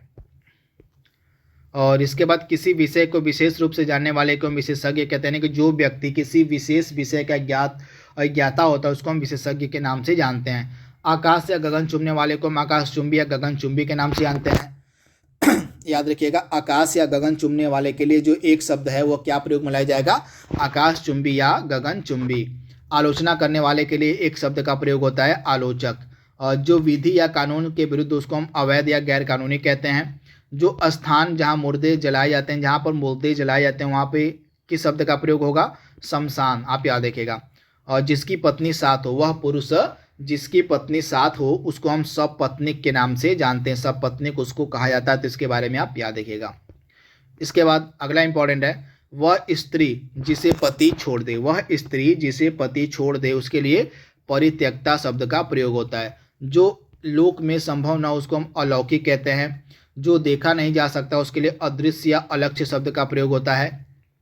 इसके बाद जो वचन से परे हो उसके लिए वचनातीत शब्द का प्रयोग होता है। जो कहा गया है उसके लिए कथित शब्द का प्रयोग होता है। भविष्य में होने वाले के लिए हम भावी का प्रयोग करते हैं। भविष्य में जो चीज़ भविष्य में होने वाली है उसके लिए हम भावी शब्द का प्रयोग करते हैं। और इसके बाद जो स्वरों में जन्मता है उसके लिए हम स्वरसित शब्द का प्रयोग करते हैं। अतिशय या अति बढ़ा चढ़ाकर कहने वाले के लिए हम अतिशयोक्ति या अत्युक्ति शब्द का प्रयोग करते हैं। जो नहीं हो सकता उसके लिए असंभव का प्रयोग होता है। मिष्ट या मधुर भाषण करने वाले के लिए मिष्टभाषी या मधुरभाषी शब्द का प्रयोग करते हैं। जो मुकदमा लड़ता है उसके लिए मुकदमेबाज शब्द का प्रयोग करते हैं। जो मांस नहीं खाता उसके लिए हम निरामिष शब्द का प्रयोग करते हैं। जो मांस नहीं खाता उसके लिए हम निरामिष का प्रयोग करते हैं। तो दोस्तों यह हमारा लास्ट आपका वाक्यांशों के लिए एक शब्द था। आई होप यह वाक्यांशों के लिए एक शब्द की सीरीज आपको पसंद आएगी। इसके अगले भाग में जो है हम इंपॉर्टेंट एमसीक्यूज को कवर करने वाले हैं। यहाँ पे आप देख पा रहे हैं एमसीक्यूज मैंने पहले से तैयार रखा है। तो इसका अगला जो भाग होगा वो आपका वाक्यांशों के लिए एक शब्द के एमसीक्यूज का ही होगा। तो वीडियो में हमारे साथ बने रहिएगा। इसका अगला भाग हम जल्दी अपलोड करेंगे। तो तब आज के लिए बस इतना ही। Thank you, thanks for watching, thank you. नमस्कार, एक बार फिर से आप सभी का बहुत बहुत स्वागत है परीक्षा वर्ल्ड के इस यूट्यूब चैनल में। दोस्तों एसएससी जीडी 2022 की परीक्षा के लिए टॉपिक वाइज हिंदी की जो क्लास मैं लगातार आप तक पहुंचा रहा हूं, उसमें मैंने कल वीडियो अपलोड किया था वाक्यांशों के लिए एक शब्द का। उसमें हमने 100 लगभग जो सबसे बेहतरीन आपके वाक्यांशों के लिए एक शब्द बन सकते थे उनको हमने डिस्कस किया था। पहली इसकी क्लास थी, थ्योरी की यह क्लास थी, उसमें मैंने 100 बेहतरीन वाक्यांशों के लिए एक शब्द को कवर करवाया था। आज इसकी यह सेकेंड क्लास है और सेकेंड क्लास में हम इस टॉपिक से जुड़े इंपॉर्टेंट एमसीक्यूज को कवर करने वाले हैं। इस तरह से आपका जो टॉपिक है पूरी तरह से यह समाप्त हो जाएगा। तो इन दो वीडियो को आप कम से कम एक बार जरूर देख लीजिएगा। तो चलिए वीडियो को स्टार्ट करते हैं। पहला प्रश्न आपके स्क्रीन पर है। तो यहाँ पे पहला प्रश्न आप देख पा रहे हैं, कंजूसी से धन व्यय करने वाला। इसके लिए एक शब्द का आपको चयन करना है कि क्या शब्द प्रयोग में लाया जाएगा। जो व्यक्ति कंजूसी से धन व्यय करता है उसके लिए एक शब्द का प्रयोग आपको करना है। तो राइट आंसर आपका क्या हो जाएगा, कृपण, यानी कि ऑप्शन आपका सी यहाँ पे बिल्कुल सही हो जाएगा। कंजूसी से धन व्यय करने वालों के लिए एक शब्द का प्रयोग होता है कृपण। तो इसके बारे में आप याद रखिएगा। किसी की सहायता करने वाला, किसी की सहायता करने वाला के लिए एक शब्द का आपको प्रयोग करना है। कौन सा एक शब्द इसके लिए प्रयोग में लाया जाएगा।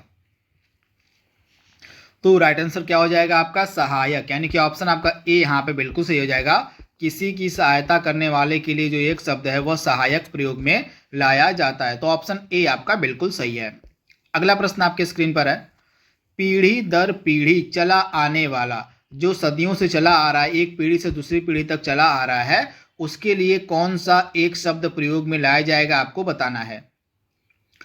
तो पीढ़ी दर पीढ़ी चला आने वाला, इसके लिए एक शब्द का प्रयोग हम कर सकते हैं अन्वयागत। ऑप्शन आपका जो यहाँ पे डी वाला दिया गया है बिल्कुल सही दिया गया है, अन्वयागत। ऑप्शन डी आपका यहाँ पे बिल्कुल सही दिया गया है। जिसके पास घर ना हो, जिसके पास घर ना हो, इसके लिए एक शब्द का आपको चयन करना है। तो जिसके पास घर ना हो उसको हम क्या कहेंगे, अनिकेत, यानी कि ऑप्शन आपका जो यहाँ पे सी है बिल्कुल सही हो जाएगा। जिसके पास घर ना हो, इस वाक्यांश के लिए एक शब्द का हम प्रयोग करेंगे अनिकेत, यानी कि ऑप्शन आपका सी यहाँ पे बिल्कुल सही है। अगला प्रश्न आपके स्क्रीन पर है, जिस स्त्री के पुत्र और पति न हो, जिस स्त्री के पुत्र और पति न हो, इस वाक्य के लिए एक शब्द का प्रयोग करना है। तो राइट आंसर क्या हो जाएगा, जिस स्त्री के पुत्र और पति न हो उसके लिए एक शब्द का प्रयोग होता है अवीरा। ऑप्शन आपका जो यहाँ पे ए दिया गया है बिल्कुल सही दिया गया, अवीरा आपका जो है राइट आंसर हो जाएगा। एक एक चीज आपको याद करते हुए चलनी है, यहीं से आपके एग्जाम में प्रश्न बनेंगे। जो लोग हिंदी करना चाहते हैं, हिंदी की क्लास जो भी मैं अब तक चला रहा हूँ, अभी तक जो मैंने क्लासेस आप तक पहुंचा दी हैं, कम से कम उनको तो आप देखकर ही एसएससी जीडी की परीक्षा में बैठिएगा। और इसके बाद अगला प्रश्न आपके सामने है, जो प्रमाण से सिद्ध ना हो सके, जो प्रमाण से सिद्ध ना हो सके, उसके लिए एक शब्द का आपको प्रयोग करना है।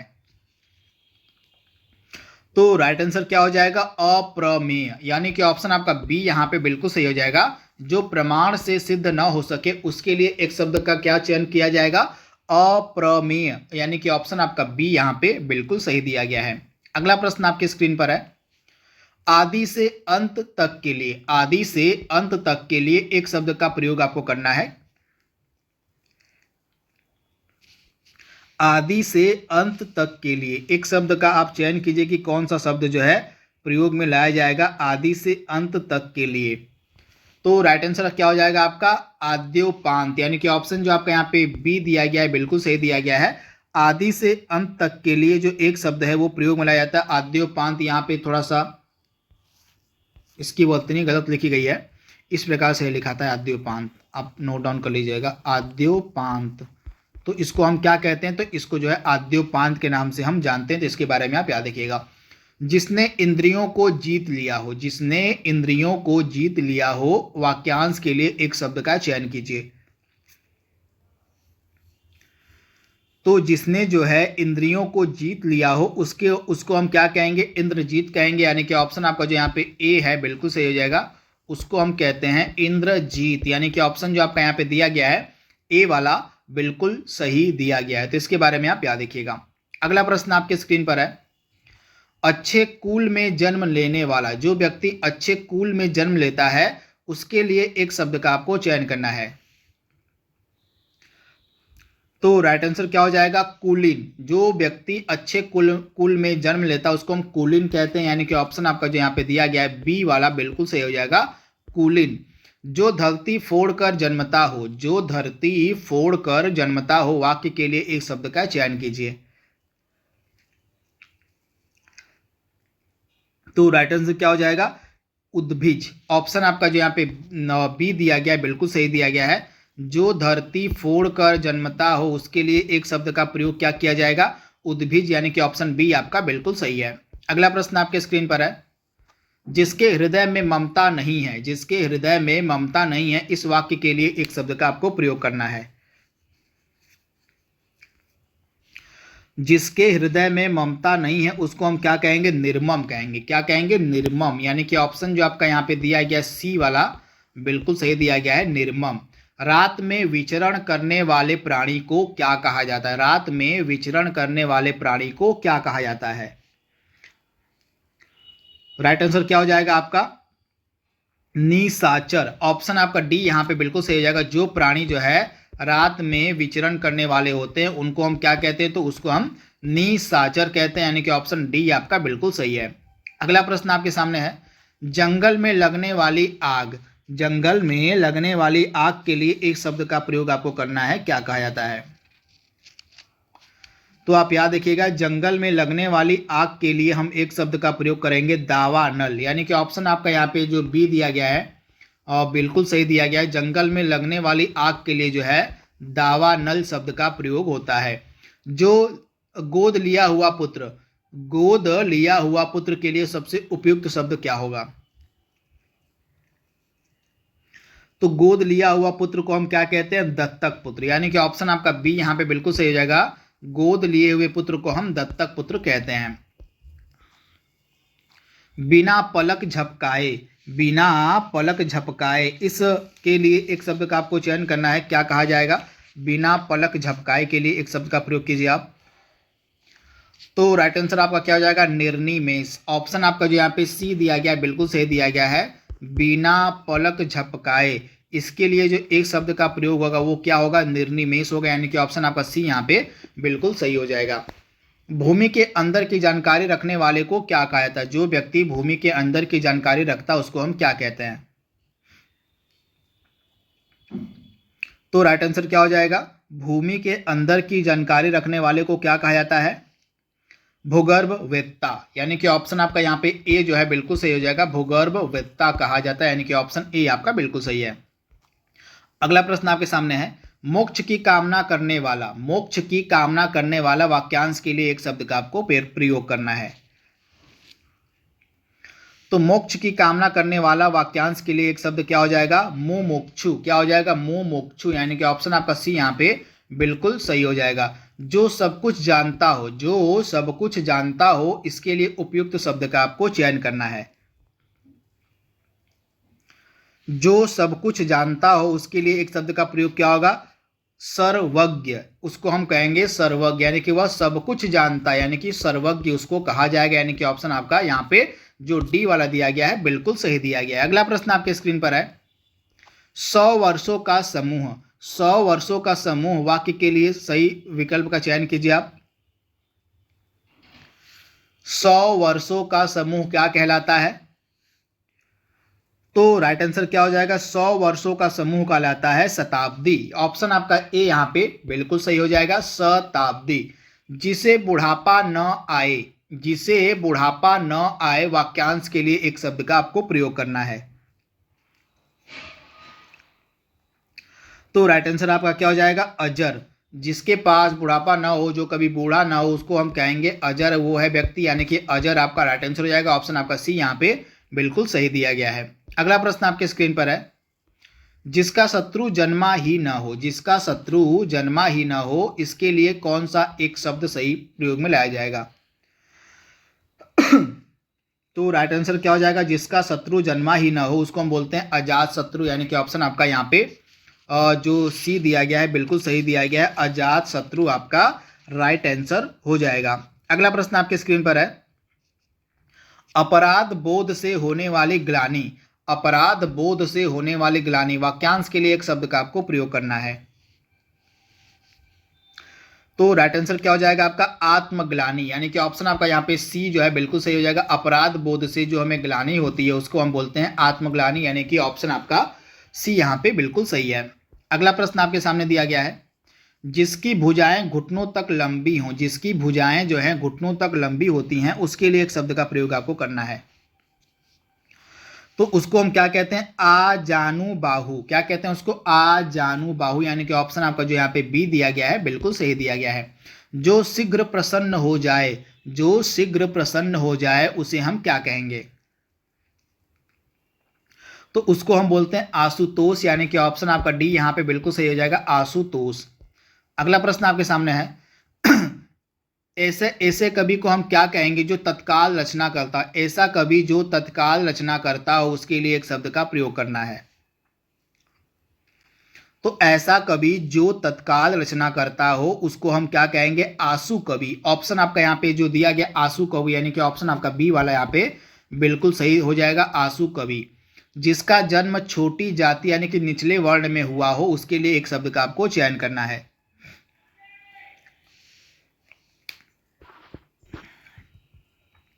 तो राइट आंसर क्या हो जाएगा, उसको हम क्या कहते हैं, जिसका जन्म छोटी जाति यानी कि निचले वर्ण में हुआ हो उसके लिए हम क्या शब्द का प्रयोग करेंगे, अंत्यंज, यानी कि ऑप्शन आपका यहाँ पे सी है, बिल्कुल सही हो जाएगा। यह इस प्रकार से शुद्ध लिखाता है आपका आधा न आधा त फिर य फिर ज, अंत्यंज इसको हम बोलते हैं, और जिसका जन्म छोटी जाति यानी कि निचले वर्ण में हुआ हो। तो इसके बारे में आप याद रखिएगा। अगला प्रश्न आपके सामने है, अनेक युगों से चला आने वाला, अनेक युगों से चला आने वाला वाक्यांश के लिए एक उपयुक्त शब्द क्या होगा। अनेक युगों से चला आने वाला, इस वाक्यांश के लिए जो है एक शब्द का आपको चयन करना है, क्या हो जाएगा, उसको हम बोलते हैं सनातन, यानी कि ऑप्शन आपका यहाँ पे डी जो है बिल्कुल सही हो जाएगा, सनातन। और यहाँ पे थोड़ा सा मिसप्रिंट हो गया प्रश्न का, तो इसको यहीं पे हम छोड़ देते हैं। अगला प्रश्न आपके सामने दिया गया है, दोपहर के बाद का समय क्या कहलाता है। दोपहर के बाद का समय के लिए एक शब्द का आपको चयन करना है, क्या कहलाएगा। तो दोपहर के बाद का समय अपराह्न कहलाता है, यानी कि ऑप्शन आपका सी यहाँ पे बिल्कुल सही हो जाएगा, अपराह्न। पर्वत की तलहटी वाक्यांश के लिए एक शब्द क्या होगा। पर्वत की तलहटी के लिए एक शब्द का आपको प्रयोग करना है, क्या प्रयोग में लाया जाएगा, पर्वत की तलहटी। तो राइट आंसर आपका क्या हो जाएगा, जो पर्वत की तलहटी होती है उसके लिए एक शब्द का हम क्या प्रयोग कर सकते हैं। तो राइट आंसर आपका क्या हो जाएगा, तो राइट आंसर आपका होने वाला है उपत्यका, उपत्यका, यानी कि ऑप्शन आपका जो यहाँ पे बी दिया गया है बिल्कुल सही हो जाएगा। पर्वत की तलहटी वाक्यांश के लिए एक शब्द का प्रयोग होता है उपत्यका, यानी कि ऑप्शन बी आपका बिल्कुल सही है। अगला प्रश्न आपके सामने है, जिसे यह न जान पड़ता हो कि क्या करूं और क्या न करूं, और इसका मतलब क्या होता है। जिसे यह न जान पड़ता हो कि क्या करूं और क्या न करूं, इसके लिए एक शब्द का हम क्या प्रयोग कर सकते हैं। तो उसके लिए हम एक शब्द का प्रयोग कर सकते हैं किंकतर्भ्य विमूढ़, यानी कि ऑप्शन आपका जो यहाँ पे सी है बिल्कुल सही हो जाएगा, किंग कर्तव्य विमूढ़, यानी कि ऑप्शन सी आपका बिल्कुल सही है। इसका मतलब होता है जिसे यह न जान पड़ता हो कि क्या करूं और क्या न करूं। अभी अभी जन्म लेने वाला, अभी अभी जन्म लेने वाला, इसके लिए एक शब्द का आपको प्रयोग करना है कि क्या शब्द प्रयोग में लाया जाएगा, जो अभी अभी जन्म लेता है। तो राइट आंसर क्या हो जाएगा, नवजात उसको हम बोलेंगे, यानी कि ऑप्शन आपका सी यहाँ पे बिल्कुल सही हो जाएगा, नव, ऑप्शन बी आपका बिल्कुल सही हो जाएगा, नवजात, ऑप्शन बी यानी कि नवजात आपका सही है। अगला प्रश्न है, सारी पृथ्वी के राजा को हम क्या कहेंगे। सारी पृथ्वी के राजा को क्या कहा जाता है। काफी महत्वपूर्ण प्रश्न है, आपको बताना है कि सारी पृथ्वी के जो राजा होते हैं उनको हम क्या कहते हैं। तो सारी पृथ्वी के राजा को हम क्या कहेंगे, चक्रवर्ती, यानी कि ऑप्शन आपका जो ए यहाँ पे दिया गया बिल्कुल सही दिया गया, चक्रवर्ती। कान के नीचे लटकता हुआ कोमल भाग, कान के नीचे लटकता हुआ कोमल भाग के लिए एक शब्द का प्रयोग आपको करना है। तो राइट आंसर क्या हो जाएगा, उसको हम बोलते हैं कर्णपाली। कान के नीचे लटकता हुआ जो कोमल भाग होता है उसके लिए हम एक शब्द का प्रयोग कर सकते हैं कर्णपाली, यानी कि ऑप्शन आपको यहाँ पे सी दिया गया है बिल्कुल सही दिया गया है। अगला प्रश्न आपके सामने है, पीने की इच्छा को क्या कहा जाता है। पीने की इच्छा को हम क्या कहते हैं। पीने की इच्छा को क्या कहा जाता है, फटाक से इसका आंसर देने की आप कोशिश करिए कि जो पीने की इच्छा होती है, पीने की इच्छा के लिए एक शब्द का जो प्रयोग है वह क्या किया जा सकता है, इसका आंसर दीजिए आप। तो इस प्रश्न का राइट आंसर हमारा क्या हो जाएगा, पीपासा, ऑप्शन आपका जो बी दिया गया बिल्कुल सही दिया गया, पीने की इच्छा, इसको हम कह सकते हैं पीपासा, यानी कि ऑप्शन बी आपका बिल्कुल सही है। एक बार कही बात को दोहराते रहना वाक्यांश के लिए एक शब्द क्या प्रयोग में लाया जाएगा। एक बार कही गई बात को दोहराते रहना, इस वाक्यांश के लिए एक शब्द का हम क्या प्रयोग कर सकते हैं। तो पिष्ट पेषण, ऑप्शन आपका जो सी दिया गया है बिल्कुल सही दिया गया है, पिष्ट पेषण जो है एकदम सटीक इसके लिए इस्तेमाल में लाया जाएगा। यह शुद्ध इस प्रकार से लिखाता है पिष्ट पेषण, इस प्रकार से यह शुद्ध लिखाता है। तो यहाँ पे थोड़ा सा वर्तनी का मिस्टेक है, टाइपिंग मिस्टेक है, तो पिष्ट पेषण इसको हम कहते हैं, इस प्रकार से यह शुद्ध लिखा जाता है। अगला प्रश्न आपके सामने है, जो बहुत मंद गति से कार्य करता उसके लिए एक शब्द का हम क्या प्रयोग करेंगे। जो बहुत मंद गति से कार्य करता हो उसके लिए हम एक शब्द का क्या प्रयोग करेंगे, तो उसको हम मंथर कहेंगे। ऑप्शन आपका जो यहाँ पे ए दिया गया है बिल्कुल सही दिया गया है, मंथर। वीर पुत्र को जन्म देने वाली, वाक्यांश के लिए एक शब्द का क्या प्रयोग किया जाएगा? वीर पुत्र को जन्म देने वाली, वीर पुत्र को जन्म देने वाली को हम कहते हैं वीर प्रसू। आप याद रखिएगा, जो महिला वीर पुत्र को जन्म देती है उसको हम बोलते हैं वीर प्रसू, यानी कि ऑप्शन आपका सी यहाँ पे बिल्कुल सही हो जाएगा, वीर प्रसू। अगला प्रश्न आपके सामने है, उचित अनुचित का एक ज्ञान रखने वाला, इस वाक्यांश के लिए एक शब्द का आपको प्रयोग करना है। उचित और अनुचित का जो व्यक्ति ज्ञान रखता है उसके लिए हम क्या एक शब्द प्रयोग में ला सकते हैं? तो उसको हम विवेकी कह सकते हैं, यानी कि ऑप्शन आपका ए यहाँ पे बिल्कुल सही हो जाएगा, विवेकी। जो पसीने से उत्पन्न हो, जो पसीने से उत्पन्न हो उसके लिए एक उपयुक्त शब्द का आप चयन कीजिए। जो पसीने से उत्पन्न हो उसके लिए एक उपयुक्त शब्द का आपको चयन करना है। तो राइट आंसर क्या हो जाएगा? स्वेदज। क्या हो जाएगा? उसको हम स्वेदज कहते हैं, यानी कि ऑप्शन आपका जो यहाँ पे सी वाला है बिल्कुल सही दिया गया है। अगला प्रश्न आपके स्क्रीन पर है, अपने जीवन पर स्वयं लिखी कथा, वाक्यांश के लिए एक शब्द क्या प्रयोग में लाया जाएगा? अपने जीवन पर स्वयं लिखी कथा, इसके लिए जो एक शब्द का प्रयोग हम क्या कह सकते हैं? तो अपने जीवन पर स्वयं लिखी कथा को हम कह सकते हैं आत्मकथा, यानी कि ऑप्शन आपका यहाँ पे जो डी है बिल्कुल सही हो जाएगा। जिसे वाणी व्यक्त न कर सके, जिसे जो है वाणी व्यक्त न कर सके, इस वाक्यांश के लिए एक शब्द बताइए आप। जिसे वाणी व्यक्त न कर सके, इसके लिए हम एक शब्द का चयन क्या कर सकते हैं? अनिर्वचनीय। ऑप्शन आपका सी यहाँ पे बिल्कुल सही हो जाएगा, अनिर्वचनीय, इसको हम कह सकते हैं। ऑप्शन सी आपका बिल्कुल सही है। अगला प्रश्न आपके सामने है, तो यह हमारा लास्ट प्रश्न था, आज का लास्ट प्रश्न था। आई होप ये वीडियो आपको पसंद आया होगा। इसके दोनों पार्ट आप देख लीजिएगा, जो थ्योरी वाली क्लास इसकी थी उसको तो कम से कम आप देख लीजिएगा, और इसको भी आप देख लीजिएगा। तो ये दो क्लास अगर आप देख लेते हैं तो पूरा कॉन्फिडेंस महसूस करेंगे इस टॉपिक को लेके। तो आज के लिए बस इतना ही। Thank you, thanks for watching, thank you.